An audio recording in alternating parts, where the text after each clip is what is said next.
السلام علیکم، میں ہوں سمیع ابراہیم اور آپ دیکھ رہے ہیں ہمارا یوٹیوب چینل۔ آج 2 مارچ ہے اور منگل کا دن سن 2021۔ 2 اہم خبریں آپ کے ساتھ آج شیئر کروں گا۔ ایک تو یورپ سے خبر آ رہی ہے، یورپین یونین کے تقریباً 400 لیجسلیٹرز نے خط لکھا ہے اور یہ کہا ہے یورپین یونین سے کہ وقت آ گیا ہے کہ اب اسرائیل جو فلسطینیوں کے ساتھ ظلم کر رہا ہے اس کو روکا جائے، اور خاص طور پر جو مغربی کنارہ جسے ویسٹ بینک کہا جاتا ہے اس کی جو انلیگل اینیکسیشن ہے، جو وہ اپنے حصے میں اسرائیل میں وہ جو مغربی کنارے کو شامل کر رہا ہے تل ابیب، اس کو روکنا چاہیے اور پائیدار امن کے لیے وہاں پر بات کرنی چاہیے۔ اور جو بائیڈن جو بات کر رہے ہیں اس کو اس وقت جو ٹرمپ کی پالیسی کو ریورس کرنے کے لیے جو بھی وہ جو بائیڈن کر رہے ہیں اس کو یہ ایک موقع ہے پوری دنیا کے لیے کہ مڈل ایسٹ میں اگر آپ تعلقات بہتر کریں اور یہ فلسطین کا مسئلہ حل کر لیں تو اس سے مسلمانوں کے درمیان اور دوسری قوموں کے درمیان تعلقات بہتر ہوں گے، اور جو دہشت گردی کی جو ایک بنیاد فراہم کی گئی ہے اس واقعے کی وجہ سے اس سے بھی نجات مل جائے گی۔ یہ میں تفصیل سے آپ کے ساتھ ڈسکس کروں گا کہ اس کا ہمیں کیا فائدہ ہو سکتا ہے، اور اگر مغربی کنارے کی جو اینیکسیشن ہے وہ اللیگل ہے اور یورپ اس کے خلاف اب آواز اٹھا رہا ہے تو پھر ڈیفینیٹلی کشمیریوں کے حوالے سے اگر پاکستان اب اپنی روبسٹ ڈپلومیسی شروع کرے تو ماحول ایک دنیا میں ایسا بن رہا ہے کہ ہم بھارت کی جو غنڈہ گردی ہے اس کے خلاف ہم دنیا کو اپنی طرف مائل کرنے میں کامیاب ہو جائیں۔ یہ میں تفصیل سے بتاتا ہوں، لیکن ایک جو آج سپریم کورٹ آف پاکستان نے جو ایک لینڈ مارک ڈیسیژن دیا ہے کہ اسلام آباد بار کی ایک پٹیشن تھی، ایک درخواست تھی جس میں یہاں پر جو غیر قانونی چیمبرز بنائے گئے سرکاری زمین پر، ایک پارک کی زمین پر، وہ چیف جسٹس نے جس پر یہ سارا واقعہ بھی ہوا تھا، اسلام آباد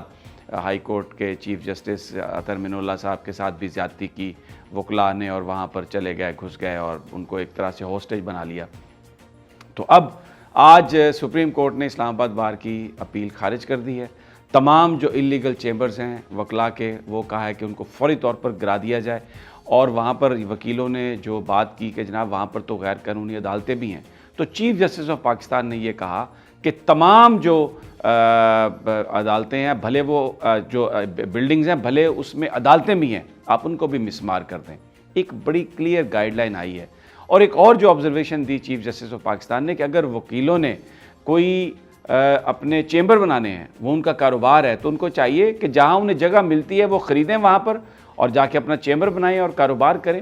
یہ بہت ہی ایک بڑا ڈیسیژن ہے۔ بڑا سوال یہ ہے کہ کیا ہائی کورٹس جو ہیں وہ بھی اس کو دیکھیں گی؟ مثلا لاہور میں دیکھیں آپ، لاہور میں وکیلوں نے جس طرح سے غیر قانونی چیمبرز بنائے ہوئے ہیں اور سیکریٹریٹ کے سامنے جس طریقے سے پارکنگ کر دی جاتی ہے، کاروں کی پارکنگ، موٹر سائیکلز کی پارکنگ، عام آدمی گزر نہیں سکتا۔ تو جو چیف جسٹس کا یہ حکم ہے ناجائز تجاوزات کے حوالے سے، اور خاص طور پر یہ جو ڈائریکشن دی ہے انہوں نے کہ وکیلوں کے چیمبر جہاں وکیلوں کو جگہ ملے خریدیں اور بنائیں، سرکاری زمین پر کوئی چیمبر نہیں بنایا جا سکتا۔ آپ لاہور ہائی کورٹ میں جائیں، آپ لاہور کچہری میں جائیں، آپ ملتان جائیں، آپ فیصل آباد جائیں، کسی شہر میں چلے جائیں، وہاں پر عدالتوں کے ساتھ جو سرکاری زمین ہے اس پر وکیلوں نے قبضہ کیا ہوا ہے، اپنے چیمبر بنائے ہوئے ہیں، اور وہاں پر کسی کو کوئی یعنی اس پہ کوئی ان پر کوئی قانون کا وہ اطلاق نہیں ہوتا۔ پوری دنیا میں، امریکہ میں، یورپ میں وکیلوں نے جہاں پر انہوں نے جب وہ، کیونکہ یہ ان کا اپنا ذاتی کاروبار ہے، کلائنٹس کو ڈیل کرنے کے لیے اگر انہیں چیمبر چاہیے تو سرکار کیوں ان کو زمین دے؟ سرکاری زمین پر وہ کیوں چیمبر بنائیں؟ اپنی زمین خریدیں اور چیمبر بنائیں۔ اس طرح تو پھر ہر پاکستانی جس نے کاروبار کرنا ہے بازار میں، پھر میں نے کاروبار کرنا ہے تو مجھے حکومت کی جگہ اگر پڑی ہے تو میں وہاں پہ دکان بنا لوں گا۔ تو یہ ایک بہت بڑا ڈیسیژن ہے چیف جسٹس کا، سپریم کورٹ کا بہت ہی بڑا ڈیسیژن ہے وکیلوں کے حوالے سے۔ یعنی یہ فیصلہ یہ ہے کہ ناجائز تجاوزات چاہے وکیل ہو، چاہے یہاں تک انہوں نے کہہ دیا کہ اگر عدالتوں نے بھی وہاں پر ان کی بھی بلڈنگز اگر بنی ہوئی ہیں تو ان کو بھی آپ مسمار کر دیں۔ تو کیونکہ تجاوزات کا ایک سلسلہ ہٹانے کا نکلا ہوا ہے شروع، پنجاب میں بھی چل رہا ہے، سندھ میں بھی چل رہا ہے، لیکن جو بڑے بڑی یہ جو جیسے وکیل ہیں یہ تو بالکل بھی اس بات کی اجازت نہیں دیتے تھے، لیکن آج سپریم کورٹ آف پاکستان نے جو فیصلہ کیا، اب دیکھنا یہ ہے کہ جسٹس قاسم جو لاہور ہائی کورٹ کے چیف جسٹس ہیں، کیا وہ بھی وکیلوں سے کوئی جگہ خالی کراتے ہیں؟ ان پر بھی بڑی ذمہ داری ہے کہ جو اس وقت جو گائیڈ لائن دی ہے چیف جسٹس جناب جسٹس گلزار صاحب نے، اس پر پورا عمل درآمد ہو اور پورے پنجاب میں عدالتوں کے اندر جو ناجائز چیمبرز بنائے گئے ہیں، جو تجاوزات ہیں، وہ ساری کی ساری سرکاری زمین وکیلوں سے خالی ہونی چاہیے، کیونکہ وہ تو بہت ہی یہ نامناسب ہے۔ بہرحال ابھی دیکھتے ہیں کہ کیا ہوتا ہے، لیکن اسلام آباد کی حد تک تو F8 پارک جو ہے اس کا تو آرڈر آ گیا ہے، اور اب جو دوسری پبلک جو پراپرٹیز تھی جو عدالتوں کے نزدیک ہیں، جو عدالتوں کے اندر جو جگہ ہے، وہاں پر بھی جو چیمبرز غیر قانونی بنائے گئے ہیں، یہ اس کو بھی اب دیکھنا یہ ہے کہ ہائی کورٹس اس پر کیا فیصلہ کرتی ہیں۔ اب میں جو آپ کو یورپین یونین کے حوالے سے جو میں نے آپ سے بات کی تھی، اس کا دیکھیں جو ایک بڑی ڈیمانڈ آئی ہے یورپین یونین کی طرف سے، وہ یہ ہے کہ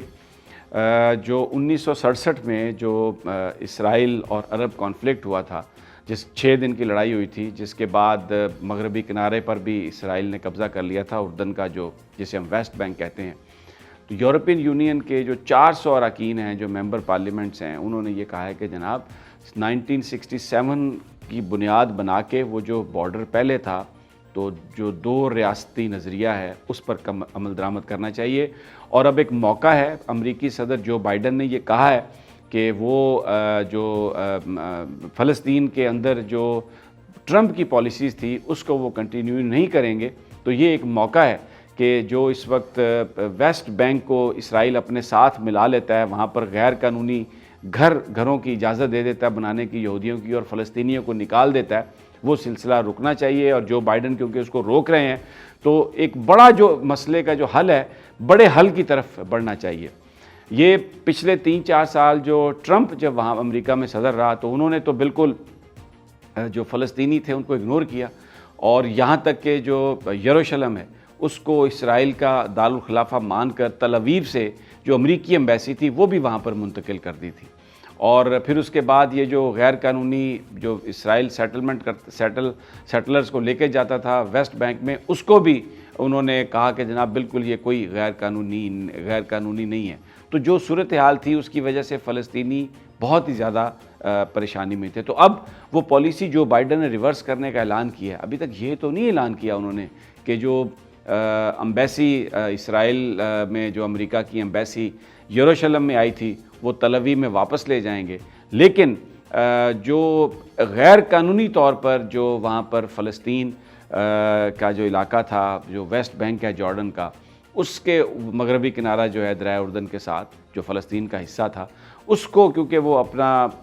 بستیاں بنا رہا ہے اسرائیل، تو یہ کہا امریکہ نے کہ اب وہ اس کو ریورس کرے گا۔ تو ایک جو میں یہ بات آپ کو بتائی ہے کہ ایک سوچ ہے یورپ میں، یورپین یونین میں، وہ یہ سمجھتے ہیں کہ یہ جو دہشت گردی، یہ جو لڑائی جھگڑا ہے مسلمانوں کے ساتھ اور فلسطین کی وجہ سے پوری دنیا کے مسلمان اور بہت ساری جو تنظیمیں ہیں وہ جدوجہد کر رہی ہیں، تو اب یہ وقت آ گیا ہے کہ آپ اس کو 1967 سے پہلے کا جو بارڈر تھا اسی بارڈر پر آپ واپس جائیں، اور کوئی ایسا آپ 2 قومی یعنی دو ریاستیں جو ہیں، ایک فلسطینیوں کی اور اسرائیل کی، اس کو ایک منصفانہ انداز میں قائم کریں۔ اب یہ جو سوچ ہے یہ بڑی پازیٹیو سوچ ہے۔ ہمیں کیوں یہ خبر ہمارے لیے کیوں اہم ہے؟ کیونکہ کشمیر کو بھی بھارت نے ٹرمپ کے زمانے میں اینیکس کیا، جس طرح اسرائیل نے مغربی کنارے میں یہودیوں کی بستیاں بنائیں اور وہ علاقہ ہڑپ کرنے کی کوشش کی، بھارت جو ہے اسی طرح اس نے وہاں پر غیر قانونی کشمیر میں ڈومیسائل دینا شروع کیے ہوئے ہیں، پورے بھارت سے وہاں پہ لوگ بسا رہا ہے، 18 لاکھ ڈومیسائل اس نے دیے ہیں جو غیر کشمیری ہیں، تاکہ وہاں پر مسلمانوں کو اقلیت میں تبدیل کیا جا سکے۔ اب اگر یورپین یونین یہ سب کچھ کرنے پر آمادہ ہو گیا کشمیر کے حوالے سے، اور اس پر وہ کہہ رہے ہیں کہ اسرائیل پر پابندیاں لگ سکتی ہیں اگر اس نے اینیکسیشن جاری رکھی، اور یورپ اور امریکہ کو مل کر یہ ایک کام کرنا چاہیے وہاں پر غیر قانونی کام جو اسرائیل کر رہا ہے اس کو روکنے کے لیے، تو پاکستان کے لیے ایک اپرچونٹی ہے۔ کشمیر کے اندر جو ظلم ہو رہا ہے، جو ریپ ہو رہا ہے، جو وہاں پر آبادی کو، مسلم اکثریت کو اقلیت میں بدلنے کی کوشش کی جا رہی ہے، اقوام متحدہ کی قراردادوں کی وائلیشن کی جا رہی ہے، جو اینیکسیشن کی ہے بھارت نے، تو پاکستان اس میں سفارتکاری کرے اور دنیا کو یہ بات بتائے، یورپ کو بات بتائے۔ کیا پرابلم ہے کہ اگر آپ ایک نئی وزارت کریٹ کریں جس میں آپ وزیر مملکت برائے کشمیر امور، یعنی جو وزیر خارجہ میں کہہ رہا ہوں کہ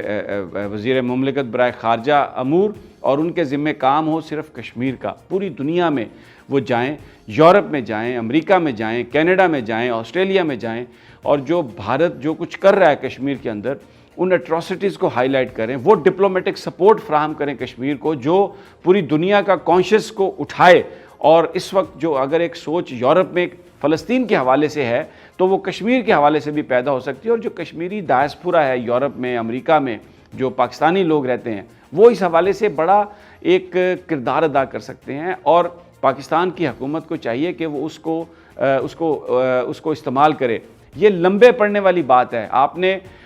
بھارت نے تو کوئی وہ جو انیکسیشن کی تھی اس کو واپس نہیں لیا، صرف ایک انٹرنیٹ 4G کھولا ہے وہاں پر، آج بھی کشمیریوں کے ساتھ ظلم ہو رہا ہے، اور ہم ان کے ساتھ گفتگو کرنے نکل پڑے ہیں، اور ہم یہ کہہ رہے ہیں کہ جناب بالکل بھارت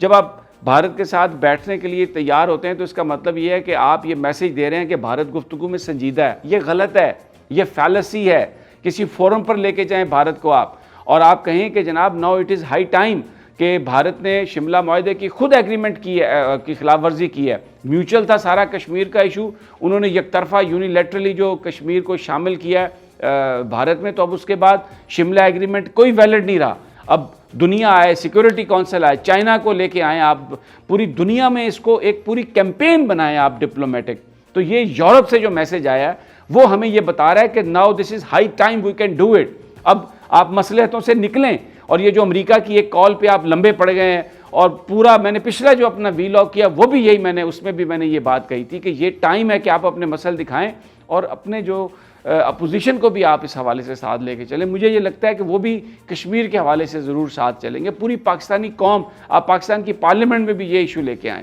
آپ باہر پوری دنیا میں یہ ایشو لے کے آئیں، دس از دا ہائی ٹائم۔ تو دوستو یہ میری گزارشات ہیں آج۔ اگلی ویڈیو تک مجھے اجازت دیجیے، انشاءاللہ جلد آپ سے ملاقات ہوگی۔ اپنا اور اپنے ساتھیوں کا خیال رکھیے، مجھے اجازت دیجیے، اللہ نگہبان۔